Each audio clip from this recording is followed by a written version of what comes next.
देवगन और आप देख रहे हैं देश का सबसे लोकप्रिय डिबेट शो आर पार। क्या अब की बार बंगाल में बीजेपी 200 का आंकड़ा पार कर जाएगी? क्योंकि गृह मंत्री और बीजेपी के वरिष्ठ नेता पूर्व अध्यक्ष अमित भाई शाह ने ममता बनर्जी के गढ़ यानी बंगाल में हुंकार भर रहे हैं और इस बार बीजेपी को बंगाल में 2/3 बहुमत तय है, यह कह रहे हैं। हालांकि बंगाल के चुनाव में अभी 6 महीने से ज्यादा का वक्त है, लेकिन अमित शाह ने बंगाल का मोर्चा संभाल लिया है।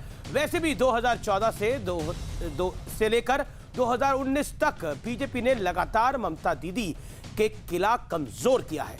2014 में बंगाल में 2 लोकसभा सीटें जीतने वाली बीजेपी ने 2019 में 18 सीटें जीतकर ममता बनर्जी को जोर का झटका दिया था।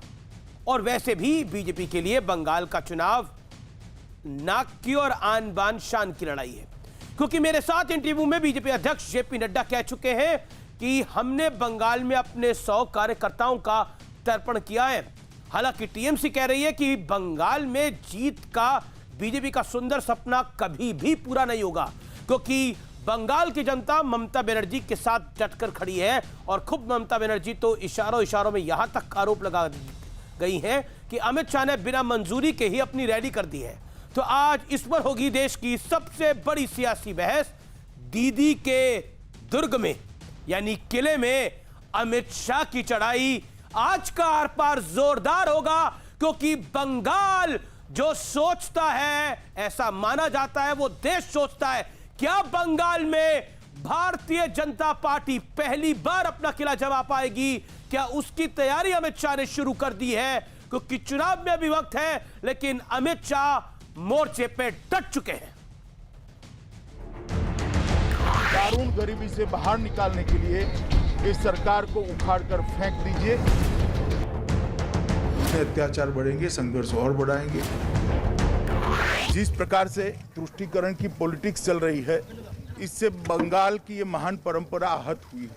बंगाल की महान जनता को आह्वान करना चाहता हूं कि आध्यात्मिक और धार्मिक चेतना का केंद्र बंगाल जो पूरे देश का बना, वो गौरव फिर से एक बार बंगाल प्राप्त करे। ये ममता बनर्जी पर सिर्फ तुष्टीकरण वाला वार नहीं है, ये सीधा संदेश है कि बीजेपी इस बार ममता दीदी का किला फतह करने के लिए पूरी ताकत झोंकने वाली है। क्योंकि बंगाल में चुनाव को 6 महीने से ज्यादा का वक्त है, लेकिन बीजेपी ने ममता बनर्जी को सीधा संदेश दे दिया है कि बंगाल की सियासी लड़ाई सबसे जोरदार होने वाली है। ठीक है, वर्कर्स को नहीं लगेगा आने वाले दिनों में इस हिंसा का डर, बूथ के लेवल पर मार पिटाई का डर। देखिए, हम ऐसे डरते होते तो छोटी पार्टी से विश्व की सबसे बड़ी पार्टी न बनते। हमारा परिश्रम और बढ़ाएंगे और परिवर्तन बंगाल में सुनिश्चित है। 2/3 बहुमत के साथ मोदी जी के नेतृत्व में यहाँ पर सरकार बनने जा रही है। अमित शाह को कहना एकदम बेबुनियाद है। कोई आक्रोश नहीं है ममता बनर्जी के सरकार के खिलाफ, वो लोकप्रिय है। अमित शाह अपना गृह मंत्री का काम छोड़ के अभी पॉलिटिकल कैंपेन में गया, उसको तो कुछ बोलना है। पश्चिम बंगाल में बीजेपी को 2/3 बहुमत मिलेगा, ये तो सपना है, ख्वाब देख रहे हैं। और इसी बीच ममता बनर्जी ने अमित शाह पर बिना मंजूरी के रैली करने का आरोप लगा दिया। कई लोग आपदा कानून नहीं मान रहे हैं, जो बिना मंजूरी के कोरोना फैलाने के लिए रैली कर रहे हैं। मैं उनसे कहूंगी, ऐसा ना करें। ममता बनर्जी की चिंता वाजिब है, क्योंकि बीजेपी लगातार पश्चिम बंगाल में ममता बनर्जी को सियासी झटका दे रही है। 2014 लोकसभा चुनाव में बीजेपी 2 सीट जीती थी। 2019 के चुनाव में बीजेपी को 42 में से 18 सीट मिली। 2019 में बीजेपी को 40.3% और टीएमसी को 43.3% वोट मिले। यानी ममता बनर्जी की पार्टी का वोट शेयर बीजेपी से मात्र 3% ज्यादा रहा। और इस बार तो बीजेपी के लिए बंगाल का चुनाव नाक का सवाल बन गया है।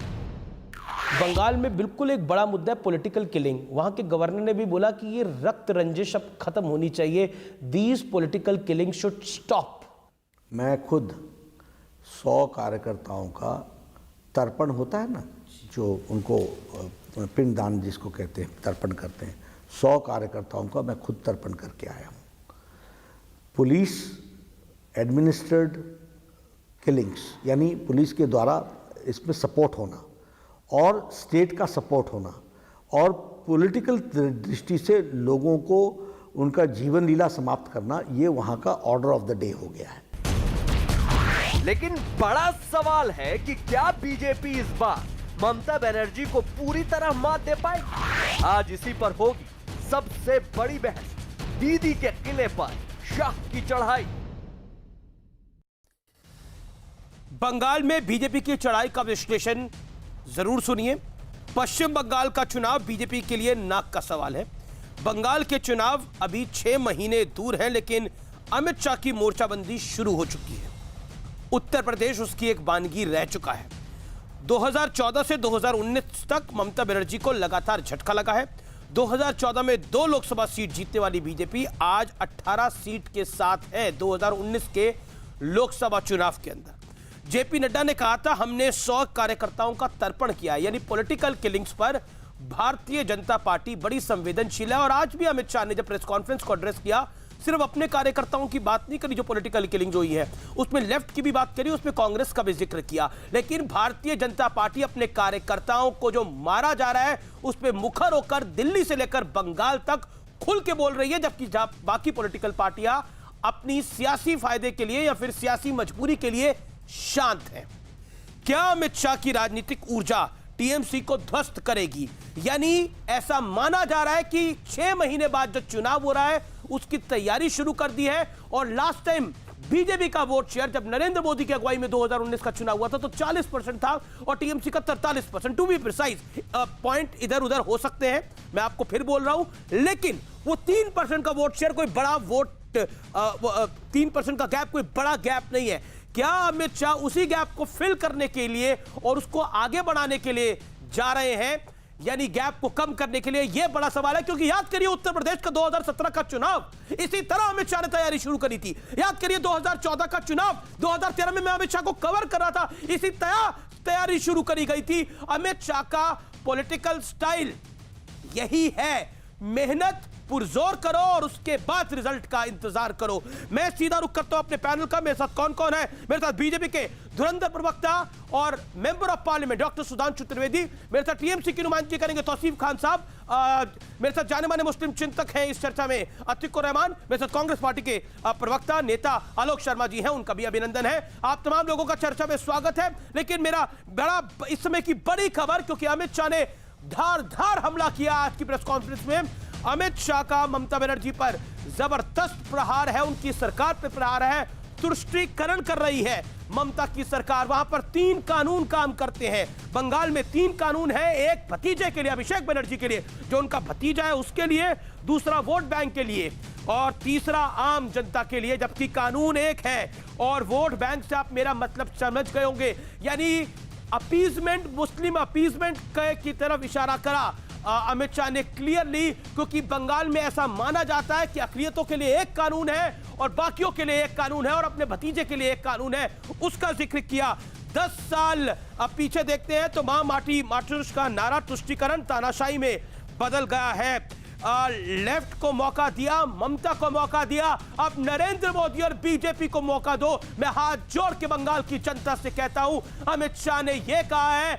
आइए सुनते हैं अमित शाह ने क्या बोला है। देश के गृह मंत्री अमित शाह को सुनते हैं। जब पीछे मुड़कर 10 साल के बाद देखते हैं तो मां माटी और मानुस का नारा तुष्टीकरण, तानाशाही और टोलबाजी में परिवर्तित हो गया है। कि आपने कांग्रेस को भी एक मौका दिया, कम्युनिस्टों को भी मौके बार बार दिए और 2 बार ममता दीदी को भी दिया। एक मौका मोदी जी के नेतृत्व में भारतीय जनता पार्टी को दे दीजिए। हम 5 साल में सोनार बांग्ला बनाने का आपको वादा करते हैं। एडमिनिस्ट्रेशन का संपूर्ण राजनीतिकरण करा है, राजनीति का संपूर्ण अपराधीकरण करा है और भ्रष्टाचार को इंस्टीट्यूशनलाइज करने का काम ममता बनर्जी ने किया है। कि एक प्रकार से बंगाल में 3 कानून है, एक अपने भतीजे के लिए, दूसरा अपनी वोट बैंक के लिए और तीसरा आम बंगाली के लिए। भतीजे के लिए अलग है, अपनी वोट बैंक के लिए। वोट बैंक से आप समझ ही रहे हो मैं क्या कह रहा हूं। मेरे साथ तौसीफ खान है, मैं तौसीफ खान आपका रुख करता हूं। बंगाल में प्रशासन का राजनीतिकरण, बंगाल में राजनीति का अपराधीकरण, बताइए क्या बोलेंगे? और वैसे तुष्टीकरण। देखिए, अमित शाह जी की बातों में सच्चाई नहीं है, ये एक प्रोपेगेंडा है, एक दिखावा है।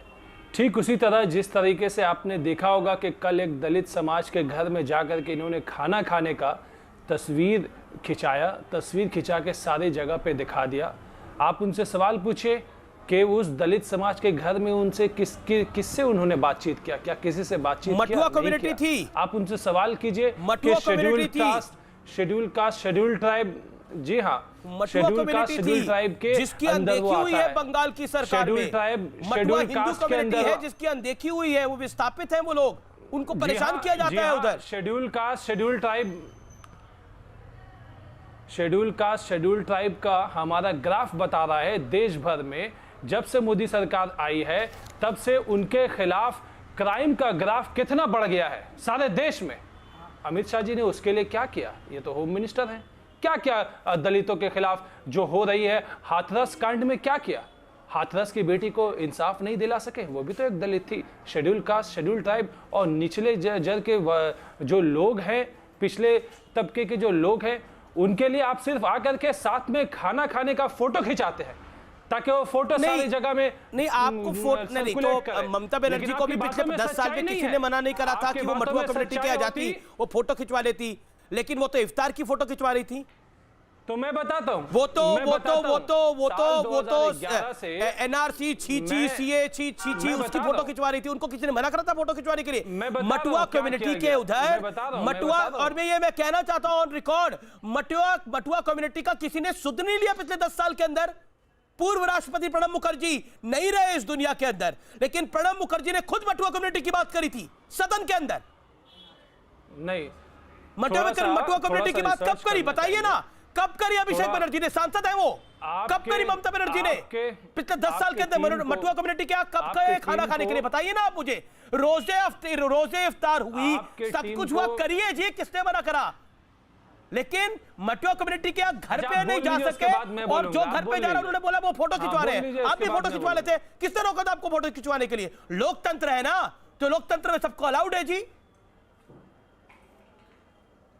2011 से ममता सरकार है, 2011 से अब तक 3.5 लाख परिवार को पट्टा लीगल राइट्स, जो होता है लॉन्ग टर्म सेटलमेंट राइट्स, सरकारी जमीन पर ममता सरकार ने देने का काम किया है। इसके अलावा और जो 1.5 लाख फैमिली, जो लगभग 100 के करीब रेफ्यूजी कॉलोनीज हैं जिनमें ये मथुआ समाज भी आता है, प्रशासन का राजनीतिकरण नहीं हुआ बंगाल के अंदर? इनको ये बंगाल में राजनीति का अपराधीकरण, वहां पर जो भी विरोधी पार्टी होती है, अब पहले तो लेफ्ट थी, लेफ्ट के साथ रक्त रंजिश होती थी, लेकिन लेफ्ट अब समाप्त हो गई उधर।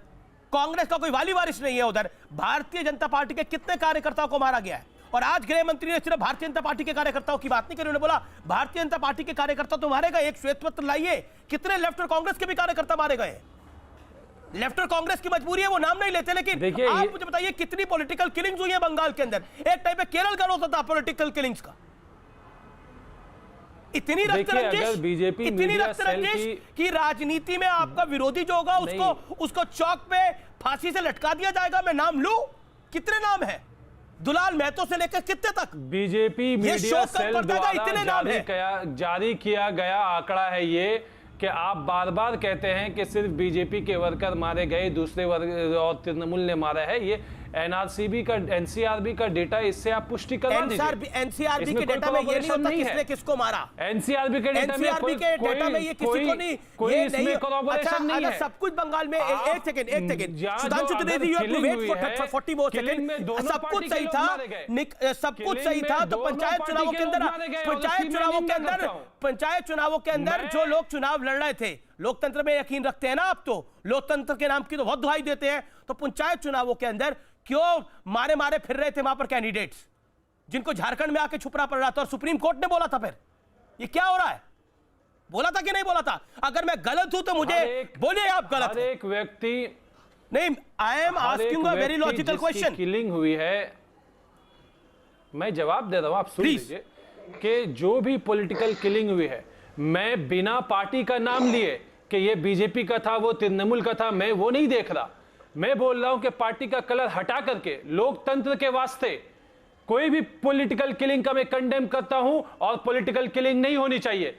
लेकिन बीजेपी क्या करती है कि वो देखो, वो जो मारा गया वो बीजेपी का वर्कर था, पर वो कहीं और कहीं मुर्शिदाबाद में मारा वो बीजेपी का वर्कर, कोई दूसरे डिस्ट्रिक्ट में मारा गया वो बीजेपी का वर्कर। भी ज्यादा हो चुका है। लाशों के ऊपर सियासत करना ये काम कर रही है बीजेपी। सुधांशु त्रिवेदी, अब बोलिए। सुधांशु त्रिवेदी, मुर्शिदाबाद में, ठीक है, okay, BJP member of parliament Sudhanshu Trivedi, Sudhanshu Trivedi, now this is important. I interviewed few days back your party president Jagat Prakash Nadda, और लोकसभा चुनावों में मैं एक ऐसा पत्रकार था जिसने 16-17 घंटे अमित शाह के साथ बिताए, उनका एक इंटरव्यू करा। तब भी हमारी बंगाल पे ऑन रिकॉर्ड बात हुई जो चैनल पे में भी प्रस्तुत किया गया। बंगाल भारतीय जनता पार्टी के लिए सिर्फ पॉलिटिकल लड़ाई नहीं है, यह कहीं ना कहीं नाक की लड़ाई है। और पॉलिटिकल किलिंग्स को लेकर बीजेपी आज नहीं, पिछले 4 साल से लगातार बोलती आई है। मैं जानना आपसे यह चाह रहा हूं, क्या आपको ऐसा लगता है कि बंगाल का किला आपके लिए भेदना मुश्किल है, इसीलिए आप इमोशनल मुद्दे उठा रहे हैं, जहां पर मां माटी मानुष की भी बात है, जहां पर पॉलिटिकल किलिंग्स की भी बात है, और साथ ही साथ तुष्टीकरण की भी बात है? देखिए अमित जी, आज अमित शाह जी ने गृह मंत्री के रूप में पूरी यथार्थपरक बात की। उन्होंने सिर्फ भाजपा कार्यकर्ताओं की हत्या की बात नहीं कही, कम्युनिस्ट और कांग्रेस के कार्यकर्ताओं की हत्या की बात कही। तौसीफ खान जी कह रहे हैं कि वो हत्या के विरोध में है, कंडेम करते हैं, तो गृह मंत्री जी ने यह भी उत्तर दिया कि जितने भी कार्यकर्ता हमारे मारे गए, लगभग सभी केसों में कोई भी गिरफ्तारी नहीं। अभी एनसीआरबी के आंकड़े की बात कर रहे थे तौसीफ जी, तो उन्होंने बताया कि 2018 के बाद से एनसीआरबी का आंकड़ा ही देना बंद कर दिया, और जब तक आंकड़े दिए थे तो महिलाओं के तमाम अत्याचारों में पश्चिम बंगाल नंबर 1 पे था। अब जहां तक हम सियासी बात करें अमित जी, हम कोई इमोशनल बात नहीं कर रहे, हम बिल्कुल रैशनल बात कर रहे हैं। जो हमारे अब मजाक उड़ाते थे 5-6 साल पहले, हमारी तो कोई हैसियत ही नहीं है। स्थिति बदली, धीरे धीरे बाई इलेक्शंस हुए, उसमें हम नंबर 2 बने, फिर धीरे धीरे हमने नगर पालिका चुनावों में अपनी स्थिति बनाई, फिर हमने ग्राम पंचायत चुनावों में अपनी स्थिति बनाई। और अमित शाह जी ने बताया कि जब 2019 के चुनाव से पहले उन्होंने प्रेस कॉन्फ्रेंस में कहा था कि भाजपा 20 सीटें जीतेगी, तो पत्रकारों के मुंह पर कैसी कटाक्षपूर्ण मुस्कान थी, परंतु वह मुस्कान आज नदारत थी जब उन्होंने कहा कि हम 200 सीटें जीत के आएंगे। यही परिवर्तन का एक संकेत है। और जहां तक मैं इमोशनल की बात, तस्वीर की बात कही तौसीफ जी ने, बस 2 तस्वीरें याद दिलाना चाहता हूं। एक ममता जी की बड़ी फेमस तस्वीर हुआ करती थी, जब हम लोग जाते थे कोलकाता तो जगह जगह दिखती थी। आज वो कहां चली गई तस्वीर? अब तो इंटरनेट पे भी आसानी से नहीं मिलती है वो तस्वीर, तस्वुर में चली गई।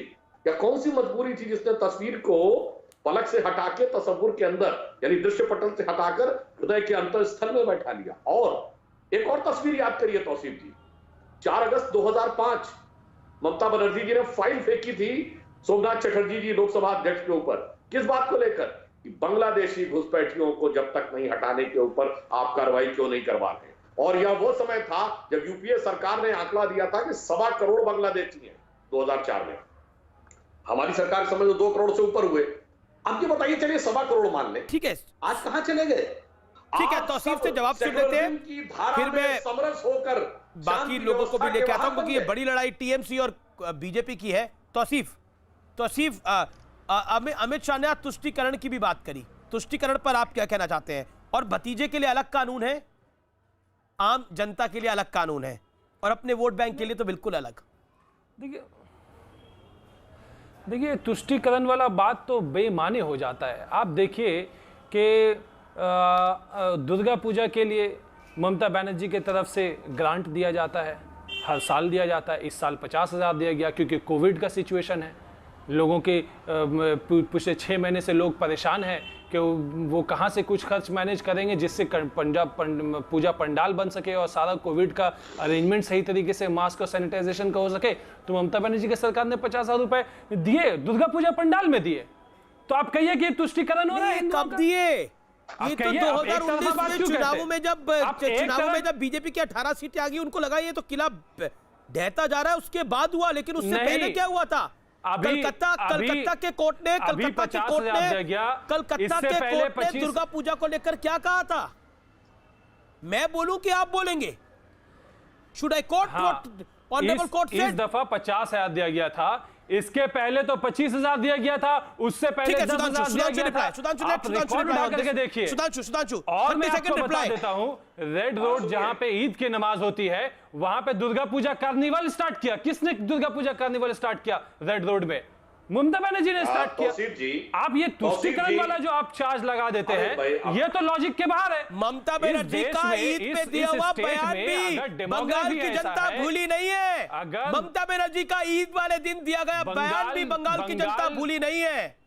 जब जिसका तुष्टीकरण का दाव चलता है चला देता है। ऐसा राज्य है कि यहाँ का डेमोग्राफी ऐसा है कि यहाँ पे आपको हर धर्म के लोग दिखेंगे। इसका आप कुछ नहीं कर सकते। दुर्गा पूजा के जुलूस को रोक दिया गया था मुहर्रम के जुलूस के लिए। और तौसीफ जी 25,000 50,000 क्या गिना रहे हैं? प्रदेश में तो दुर्गा अरे पूजा जनाब पंडाल सुनिए बनाने ना, नहीं दिया। इमामों को सरकारी पेंशन दी, सरकारी वजीफा दिया, खाली इमामों को क्यों दिया ये बताइए ना? पुजारियों को क्यों नहीं दिया? सिख ग्रंथियों को क्यों नहीं दिया? जो जैन मंदिरों के पुजारियों को क्यों नहीं दिया? आप देते तो सबको देते, या नहीं देते? फिर क्या किया? पंडितों को बुलाया और एक एक गीता भेंट कर दी। वाह भाई वाह!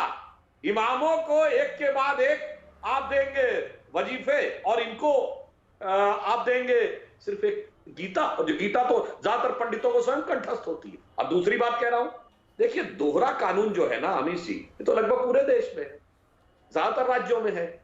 वोट बैंक के लिए एक कानून है, दूसरों के लिए दूसरा है। इसीलिए मैंने याद दिलाया, अपनी बात पे दोबारा आके वहां बात समाप्त करता हूं। तौसीफ जी, वो तस्वीर देखिए, फाइल फेंकती हुई ममता बनर्जी जी, कि जब तक इस पर डिस्कशन नहीं होगा बांग्लादेशी घुसपैठियों पे, वो गुस्से में फाइल फेंक देंगी। और वही देखिए 2014 में ममता बनर्जी जी, मैं देखती हूँ कौन बाहर निकालता है, कौन छूता है बांग्लादेशियों को। ठीक है, परिवर्तन। ठीक है Sudhanshu, you made your point. Sudhanshu, you made your point. और बाकी 3 पैनलिस्ट भी हैं, मैं आलोक जी का रुख करता हूं।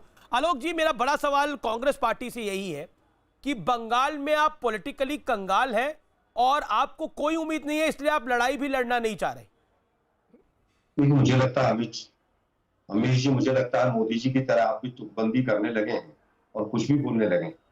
मेरा सवाल है, आपको बुरा लग सकता है लेकिन जवाब दे दीजिए। देश के गृह मंत्री, नहीं देखिए अमित जी, आप सुनिए ना जरा।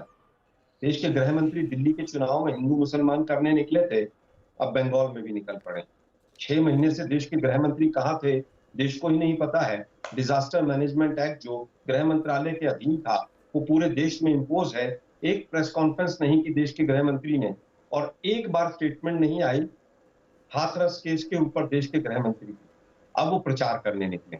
एक इलेक्टेड गवर्नमेंट को, फेडरल स्ट्रक्चर को किस तरह से डिस्टर्ब किया और सीबीआई का कई दिन तक वहां तक कैसे तांडव हुआ था, ये पूरे देश ने देखा है। आज की 2 स्टेटमेंट में देखना चाहता हूं अमित शाह जी की। उनका एक पहला स्टेटमेंट है, वहां पर 3 कानून हैं। भाई आप देश के गृह मंत्री हैं, आपने उन 3 कानूनों को रोकने के लिए क्या गृह मंत्रालय से एक चिट्ठी भी लिखी? पहला सवाल मेरा। दूसरा, उनका एक स्टेटमेंट था बेरोक टोक घुसपैठ हो रही है। भाई देश के गृह मंत्री आप, केंद्र में सरकार आपकी है, बॉर्डर्स आपके पास है, किसी राज्य के पास नहीं। आप केवल ये बता दीजिए कि आपने घुसपैठ रोकने के लिए कौन कौन से कदम उठाए, कितनी फेंसिंग हुई, गृह मंत्रालय ने की, सीपीडब्ल्यूडी ने की, किसी भी डिपार्टमेंट ने की। आपके सारे सवाल अमित शाह से, मैंने बंगाल में आपकी कंगाली पर सवाल पूछा था। अमित जी, आप जो सवाल पूछ रहे हैं मैं समझ रहा हूं। आप तो आज अमित शाह जी का प्रेस कॉन्फ्रेंस हुआ तो स्वाभाविक है आप उनके लिए बैटिंग करेंगे।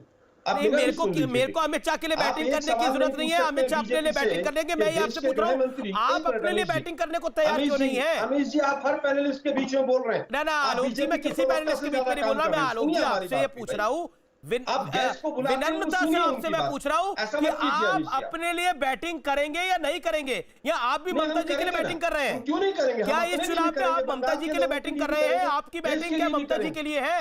क्या आप ममता बनर्जी के प्रॉक्सी है? रुकिए जरा थोड़ा सा जी बोलिए। हम केवल ये पूछना चाहते हैं, क्या बीजेपी के गृह मंत्री हैं वो, या देश के गृह मंत्री? 6 महीने से डिजास्टर मैनेजमेंट एक्ट लागू होने के बाद देश का गृह मंत्री एक प्रेस कॉन्फ्रेंस नहीं करता। हो सकता है उनकी हेल्थ भी खराब रही हो, हम उनकी तरफ संवेदना रखते हैं।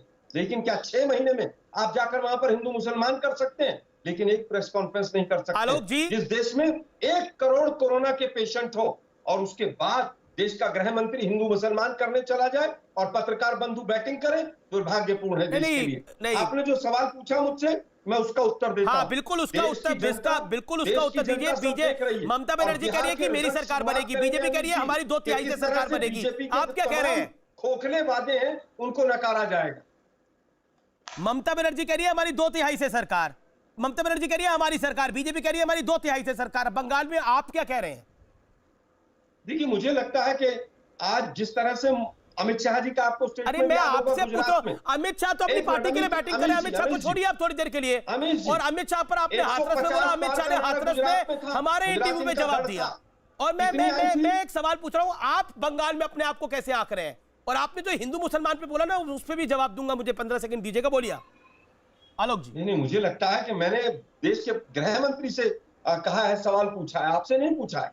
लेकिन आप जवाब देंगे, शायद गृह मंत्री का नुमाइंदगी आप ही ना, हिंदू मुसलमान पर मैं आपका जवाब दूंगा, हिंदू मुसलमान पर मैं आपका जवाब दूंगा। मैं बंगाल पे पूछ रहा हूँ, कांग्रेस का आकलन क्या है बंगाल को लेकर? जवाब दीजिए ना, ये बंगाल की डिबेट है।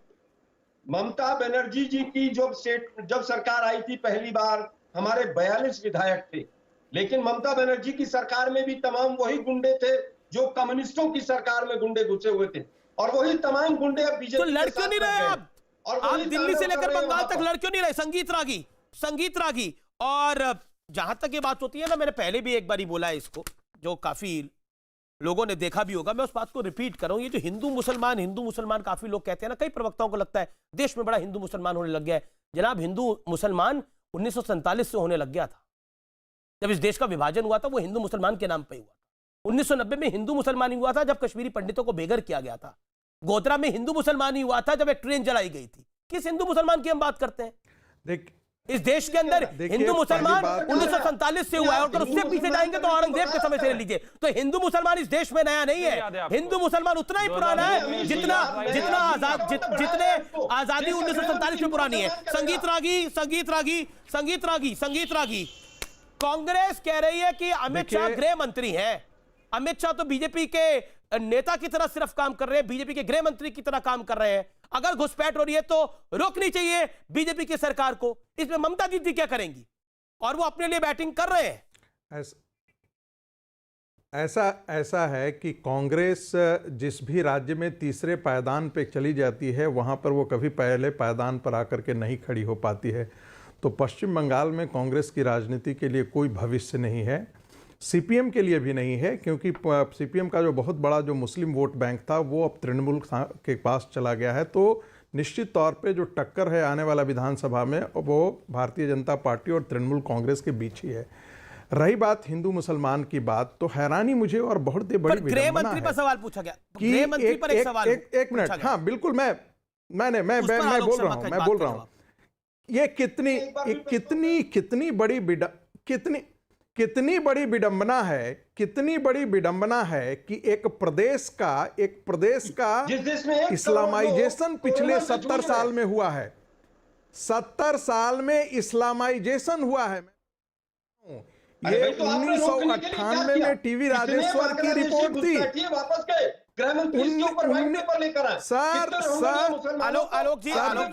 आलोक जी, मैंने आपके बीच में संगीत रागी नहीं बोले। Alok, allow him to make his comment for 50 second.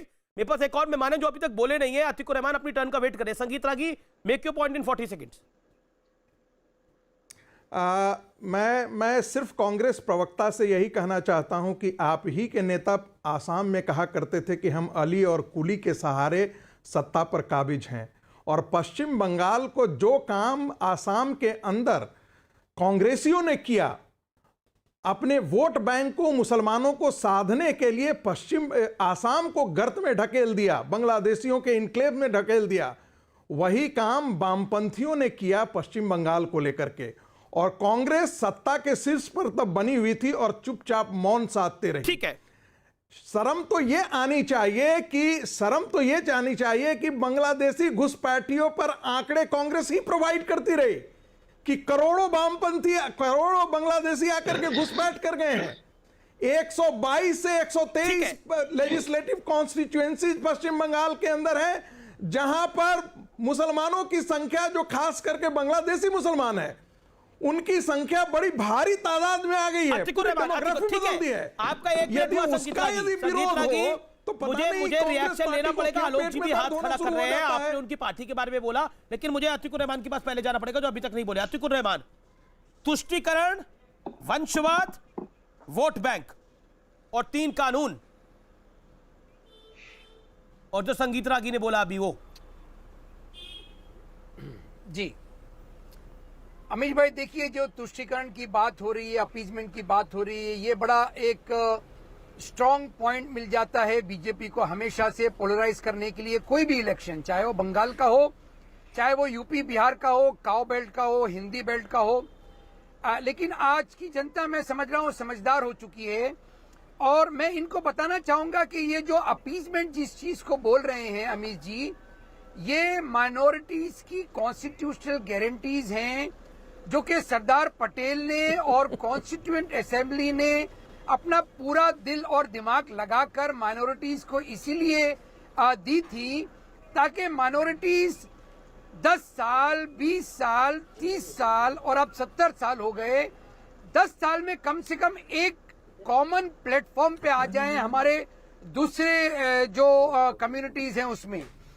इसी राजनीति ने, इसी हिंदुस्तान की राजनीति ने, और मैं कांग्रेस को भी जिम्मेदार ठहरा रहा हूं अमीश जी इसके लिए, 70 साल में भी आज ये कीड़े मकोड़ों की जिंदगी जीने पे आमादा हैं।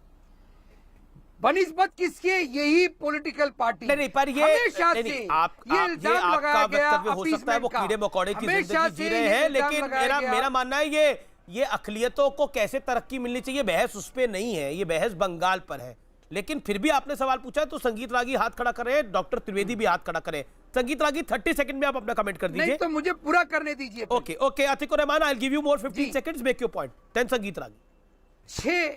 6 साल हो गए, इतनी मजबूत सरकार सेंट्रल गवर्नमेंट में, अभी तक संगीत रागी जी से पूछिए क्यों ये बांग्लादेशी यहाँ पर मौजूद हैं? पॉइंट, क्या बात है? That is a good point, okay. इनको ये पॉइंट इस्तेमाल करके हिंदू वोट को कंसोलिडेट करना है। नहीं तो दूसरी तरफ भी तो मुसलमान वोट को कंसोलिडेट किया जाता है ना, दूसरी तरफ भी तो जो इमामों को तनख्वाहें देकर, एएमयू की बात कर कर, अलीगढ़ मुस्लिम यूनिवर्सिटी की बात कर कर पोलराइज किया जाता है ना। स्टेट के मुस्लिम इंटेलेक्चुअल्स के साथ मिलकर कहा जाता है कि हम मुसलमानों की पार्टी है, दूसरी तरफ भी तो ये किया जाता है। तो अगर दूसरी तरफ कांग्रेस टीएमसी मुसलमानों की बात कर रही है तो बीजेपी हिंदुओं की बात कर रही है, तो दोनों तरफ से पोलराइजेशन है पहला हक अपने तरीके का। संगीत रागी, माइनॉरिटीज का बनता है। देखिए, दोनों तरफ से की बात नहीं होनी चाहिए। संगीत रागी 30 सेकंड। देखिए मैं 3 बातें बहुत जल्दी से कहना चाहता हूं। ये बार बार जो कहा जाता है कि पहला हक माइनॉरिटी का होगा, ये वो माइनॉरिटी है जिसने इस देश पर विभाजन थोप दिया, और वह माइनॉरिटी कहती है कि इसके बावजूद भी इस बचे हुए भारत में पहला हक उसी का होना चाहिए। तो इस देश का हिंदू क्या करेगा? दूसरी बात प्लीज सर, देखिए मैंने आपकी सुना है सर, मैं सुना हूं आपको सर, मैंने नहीं, लेकिन आप सर मैंने आपको सुना है, मुझे दुश्मनी निकालना सर, मैंने सुना है, खुल के बोलिए ना, खुल के बोलिए। आप दूसरी बात, मैं खुल करके नहीं बोल रहा हूं, मैं चुपा कह रहा हूं के साथ। सुनिए तो सही। दूसरी बात, संविधान ने अल्पसंख्यकों के सुरक्षा की बात की थी। संविधान ने बांग्लादेश से आए हुए उन मुसलमानों की सुरक्षा की बात नहीं की थी जिनके पुरखों ने इस देश का विभाजन किया था, और जिसके लिए ये देश का मुसलमान जो है, जो भारत में रह गया था, वो सड़कों पर उतर करके सीएए का विरोध कर रहा था। उसकी सुरक्षा की गारंटी नहीं है। तीसरी बात, मैं बार बार ये कह रहा हूं कि पश्चिम बंगाल का इस्लामिक रेडिकलाइजेशन हो चुका है, इस्लामिकाइजेशन हुआ है। महत्वपूर्ण सवाल यह है कि क्या पश्चिम बंगाल का समाज अपने सांस्कृतिक धरोहरों को सुरक्षित रख पाएगा? आलोक शर्मा ने एक वाजिब सवाल उठाया था, उसका जवाब संगीत रागी आपने नहीं दिया। फिर मैं डॉक्टर त्रिवेदी को लेता हूं, बीजेपी मेंबर ऑफ पार्लियामेंट को। आलोक जी, 2 चीजें बड़ी अहम है। पहली, भारतीय जनता पार्टी जिस जगह भी चुनाव लड़ती है स्टेट्स के अंदर, वही उसकी तैयारी रहती है। लेकिन ये पॉलिटिकल क्वेश्चन आपसे यह है कि जहां आप गठबंधन में आते हैं वहां आप नीचे और नीचे जाते हैं। मेरा पहला एग्जांपल है उत्तर प्रदेश के अंदर, जब आपने सपा के साथ गठबंधन किया और उसके बाद स्थिति, सपा की सरकार बचाई, उसके बाद उत्तर प्रदेश में आपकी स्थिति क्या हो गई। मेरा दूसरा बड़ा एग्जांपल है दिल्ली, जहां से आप आते हैं। दिल्ली के अंदर आपने अरविंद केजरीवाल को समर्थन किया, आज आपकी स्थिति क्या हो गई। मेरा तीसरा बड़ा एग्जांपल है बंगाल। बंगाल के अंदर लेफ्ट से आपने समर्थन लिया, लेफ्ट ने आपको समर्थन दिया और आपने भी लिया, उसके बाद आपकी स्थिति क्या हो गई। क्या आपको लगता नहीं है कि पॉलिटिकली कांग्रेस पार्टी, जब जब समर्थन कांग्रेस पार्टी ने लिया है और दिया है, कहीं ना कहीं आपकी स्थिति बेहद खराब हुई है। यही कारण है बंगाल में आप एग्जिस्ट नहीं कर रहे। अधीर रंजन चौधरी अब साल भर पहले मेरे साथ एक कार्यक्रम में तो उन्होंने बोला कि बंगाल के अंदर हमको खुद खड़ा होना पड़ेगा और हम शायद खुद खड़ा होना नहीं चाह रहे। देखिए, मुझे लगता है अमित जी के जिस तरह से बीजेपी अपने तमाम घटक दलों के कंधे पे सर रख के आगे बढ़ती है और फिर पैर रख देती है, वो काम शायद कांग्रेस ने नहीं किया है। लेकिन इतना जरूर है कि जहां जहां आपने एग्जाम्पल लिए हैं, कहीं ना कहीं हमारी कमी रही है, मैं स्वीकार करता हूं। हम पहले ऐसा नहीं करते कि मुकुल राय सबसे भ्रष्ट व्यक्ति है और फिर उसके बाद अपनी पार्टी का उसको अध्यक्ष बना लें, हम ऐसा नहीं करते हैं। हम अकाली दल और शिवसेना के साथ धोखा नहीं करते हैं। हम तमाम दल, जिस तरह से बिहार में बीजेपी ने किया, वैसा हम नहीं करते हैं, लेकिन फिर भी शायद हमसे कमी रही हो। अब बात आती है मुद्दे की, सीए का भी अभी विषय चल रहा था। मैं पूछना चाहता हूं सुधांशु भाई से, इनके आसाम की पूरी सरकार तो करिए कि डाटा चोरी हो गया और पूरी सरकार, खास तौर पर हेमंत बिश्व शर्मा ने तक ने विरोध किया है कि हम इस काम को यहाँ पर नहीं होने देंगे। इनका क्या कहना है? हमने 2-3 सवाल पूछे थे, स्थिति का एक का जवाब नहीं दिया है कि गृह मंत्रालय आंकड़े दे कितने बांग्लादेशियों को वापस भेजा है हिंदुस्तान से, एक व्हाइट पेपर लेकर आए यूपीए 1 और यूपीए 2 में। ठीक है इनकी सरकार के समय पर। ठीक है, जवाब ले लेते हैं। बताएं कि जो मुकुल राय सबसे भ्रष्ट व्यक्ति थे, सुधांशु मुकुल राय को लेकर कई सारे सवाल खड़े होते हैं, टीएमसी भी पूछती है, आपसे भी पूछती है। जब आप भ्रष्टाचार की बात करते हैं तो मुकुल रॉय पे तो खुद से बड़े सारे आरोप थे। मुकुल रॉय को आपने पता नहीं किस वॉशिंग मशीन में डाल दिया, वो क्लीन हो गए। देखिए, अभी आलोक जी से पहले भी बोल चुके थे, दोबारा बोले, मुझे तो बीच में बोलने का मौका नहीं मिला, फिर भी उन्होंने कह दिया कि हमने जवाब नहीं दिया। जनाब, अब आपकी सारी बातों का जो आपके पहले वक्तव्य से लेके इस अंतिम वक्तव्य तक क्रमवार जवाब देता हूं। आपने कहा प्रेस कॉन्फ्रेंस नहीं की गई पैंडेमिक एक्ट के साथ, अरे भूल गए भैया, स्वास्थ्य मंत्रालय और गृह मंत्रालय के संयुक्त सचिवों की रोज प्रेस कॉन्फ्रेंस होती थी 1 महीने तक, भूल गए।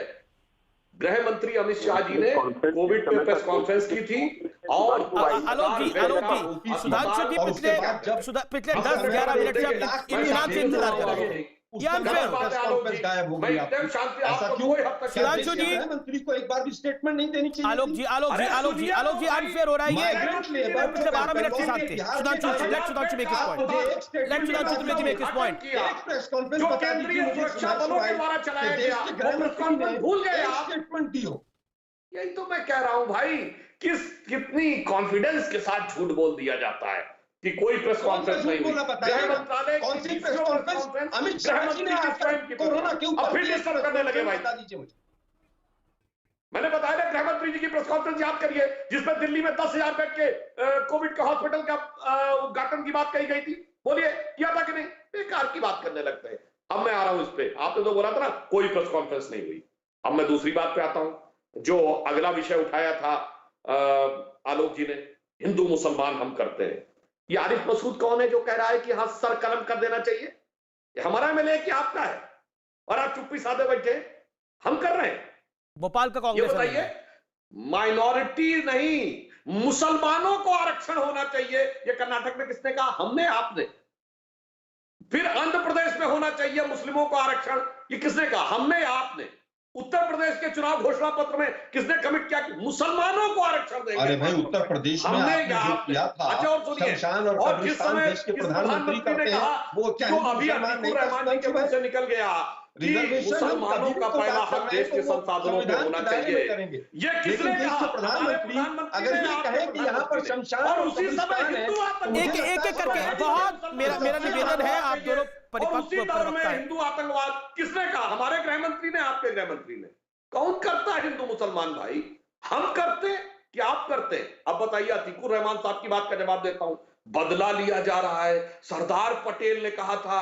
ये बताइए अतीकुर रहमान साहब, ये मदरसों को मान्यता कब मिली है?